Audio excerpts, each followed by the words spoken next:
Coucou Cassandra. Ouais, moi je commence comme ça les interviews, en disant coucou. Mais ouais, coucou. Coucou. Cool, ouais. Bon, alors tu as dit que Rebecca King se fait en 7 tomes, c'est ça? Donc il y en a normalement un qui est en tout cas prévu à 100%. Et puis une trilogie sur Léo. Ouais. Donc ça c'est plutôt bien. Bah écoute, Rebecca King, quand je l'ai commencé, je savais déjà que ce serait en 7 tomes pratiquement. Ok. Donc j'avais déjà toute l'histoire en tête. Et alors maintenant que ça se fasse en 7 ou en 8, voir si j'arrive pas à tout caser dans le 7, parce que sinon ils vont peut-être se retrouver avec un bouquin comme ça, les lecteurs.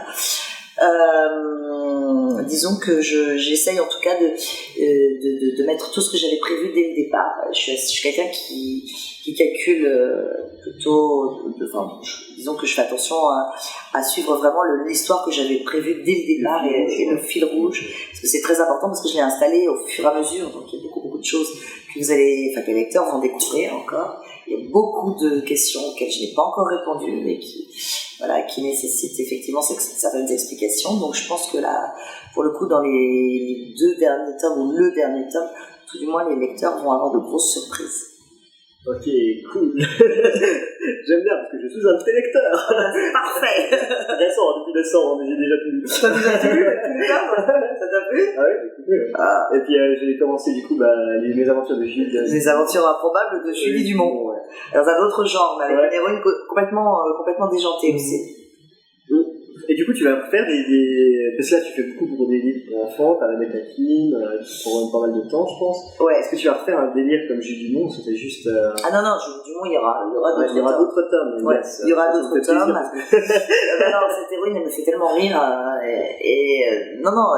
D'ailleurs, je compte continuer toutes les séries qui sont en cours. C'est juste une question de temps.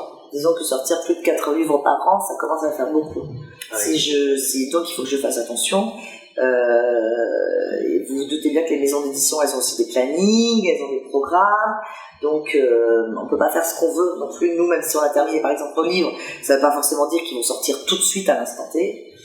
Donc voilà, il y a des éléments qui nous échappent, c'est normal, des obligations. Mais évidemment. Et du coup, donc t'as pas mal de travail. Tu sais la fin de tous tes livres et toutes tes sagas? Non, pas du tout. La plupart d'entre elles, non. À part déjà Mal Enfer, alors Mal Enfer, déjà, je sais pas forcément la fin, puisque ce sont les enfants qui décident de ce qu'ils veulent dans l'histoire. Ouais. donc c'est bien mal. Donc déjà à la base, je vais rebondir là-dessus. C'est comment tu fais pour gérer les enfants, le fait que tu écris des histoires et comment c'est dans le processus de demander aux enfants c'était intéressant, on les réunit. Alors en situation initiale, ils prennent tous les tomes précédents, donc c'est la session de départ, ils la connaissent. Et le but, c'est de leur dire, écoutez, maintenant vers où, qu'est-ce que vous voulez qu'il arrive à Gabriel et à Zoé? En fait, c'est un peu comme un jeu de rôle. C'est comme un jeu de rôle, exactement. Et les enfants participent et ils disent, voilà, moi j'ai telle idée, je voudrais qu'il y ait ça. Je dis, ok, je note tout ce que les enfants désirent. Et après, j'essaye, et c'est pas toujours facile, je veux vous dire, c'est même un exercice difficile parfois, de rendre toute cette histoire cohérente, avec toutes leurs idées cohérentes. Ok. Mais les enfants grandissent, du coup, est-ce que dans tes tomes, l'écriture va évoluer avec l'écriture, elle évolue. Elle évolue de tome en tome. Ouais. C'est-à-dire que là, le tome 4, c'est par exemple, on n'est plus sur du 8-11 ans, on est plutôt sur du 12-13 ans. Et tu vas continuer jusqu'à... Tu sais déjà où tu vas t'arrêter avec les... Ah oui, L'Enfer, là, il reste 2 tomes. D'accord, 2 tomes. C'est terminé après. Et il y a la bande dessinée qui sortira pour Angoulême en janvier. Ah, c'est cool. Moi, quand je lis tes livres, en fait, j'ai l'impression, comme ce que je disais avec Georgia, j'ai l'impression que c'est un tableau qui bouge. Et toi, quand j'ai un tes livres, j'ai l'impression que c'est un film, en fait. Donc c'est très pour imager, mais je vois des scènes et des plans qui vont être à mourir de rire et qui vont être faisables. Ah complètement. Moi, c'est extrêmement visuel, toute mon écriture. Oui, c'est ça. C'est extrêmement visuel. Mais c'est parce que je viens du visuel. C'est-à-dire que je faisais du reportage, du documentaire. Comme je viens du visuel, effectivement, pour moi, dans ma tête, quand j'écris, c'est comme un scénario de film, si tu veux. Ouais. Je l'écris d'ailleurs, c'est 80% de dialogue, c'est énormément d'action, de choses comme ça. Vous avez peu de moments il y a peu de description, il y a peu de moments transitoires, on est vraiment dans quelque chose qui est extrêmement visuel, rapide et rythmé. Ouais, d'accord. ce que je voyais dans ton écriture. Du coup, est-ce que toi, ça te dérangerait si les fans utilisaient tes écrits pour en faire des fanfictions, enfin non pas des fanfictions, je me suis trompé de terme, des fanfilms en fait? Pas du tout, ça me dérangerait pas du tout. Et est-ce que ça te ferait plaisir ou même pas? Bah, ça dépend qui le fait. Est-ce qu'ils vont être doués ou pas? C'est la bonne question. Mais c'est, voilà, moi je sais que sur les comment dire, les fanfictions, les choses comme ça me dérange pas du tout. Non, mais je vais pas dire fanfiction. Mais les fan-films et faire des films comme ça en servant des personnages, pas du tout. Si c'est bien fait, pourquoi je... Ouais, alors après, si c'est nul, de toute façon personne ne regardera, donc c'est pas grave, enfin bon. Ouais, c'est ça, généralement, voilà. Généralement, de toute façon, voilà. Et du coup, j'ai vu que la chaîne, on va parler aussi de cinéma, et que tu as beaucoup de références dans tes livres, que ce soit les cinéma ou séries. Quelle est ta saga ou ton film préféré? Mon film préféré? Tu pourrais revoir ou toute une saga, si c'est une saga. J'hésite. Alors entre les parrains, je sais que les parrains, c'est vraiment une saga que je peux voir et revoir sans me lasser. Je te donne un joker si tu peux en dire. Et je dirais qu'en film, ce serait sûrement La Nuit du Chasseur. La Nuit du Chasseur. Ouais. Ok. Et puis dans les séries? Parce que... Celle que je peux revoir non-stop dans les séries? Ouais. Il y a un truc con, mais c'est pas grave, hein. je sais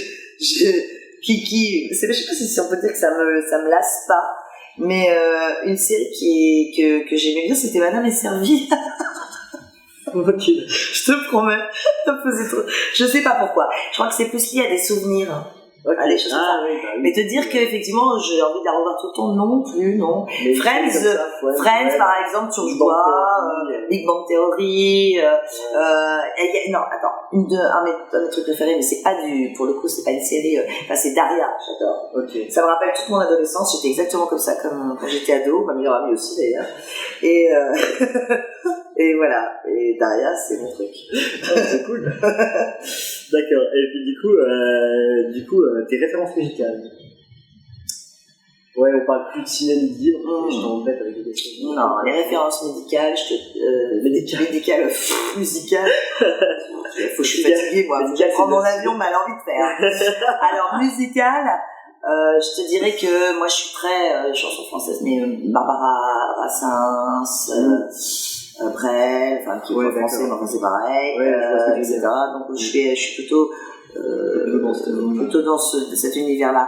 Je teste pas, je suis un peu old school. Du coup, juste pour la forme, tu fais de l'urban fantasy avec Rebecca Kill. Est-ce que tu as regardé les Buffy et Angel ou pas du tout? Ah oui, quand j'étais plus jeune, je les ai vus. Et moi, ça me dérangeait parce que ça avait un côté très young adulte et je ne m'identifiais pas vraiment au personnage. Et je trouvais que c'était un peu kitsch. Angel est déjà plus mature que Buffy. Ouais, mais enfin tu vois, je comprends. Je suis pas rentrée dans le truc parce que ça me correspondait pas, si tu veux. C'était vraiment à ce moment-là, j'étais pas une passionnée de tout Buffy contre les vampires. Charmed, à la limite, j'aimais bien, je trouvais ça marrant au début, après plus du tout. Il y a peu de séries qui me conviennent, il y en a, mais actuellement, mais à l'époque, il y avait très très peu de choses. J'étais pas une fan de Buffy. Non. On avait discuté entre les gens de Penny Dreadful. Ah, Penny Dreadful, oui, mais ça c'est autre chose. Ça c'est actuel. C'est actuel et Penny Dreadful, effectivement, dans Urban Fantasy, c'est une merveille. Mais ça, on est bien d'accord. Penny Dreadful, je le conseille à tous les lecteurs d'Urban Fantasy.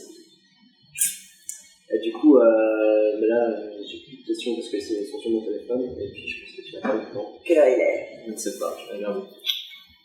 Il est 43. Ouais, faut que j'y aille. Ouais, une barbichette et puis c'est mort. Ouais, vas-y, une barbichette. Tu me tiens dans la barbichette, le premier qui va avoir ta tête. C'est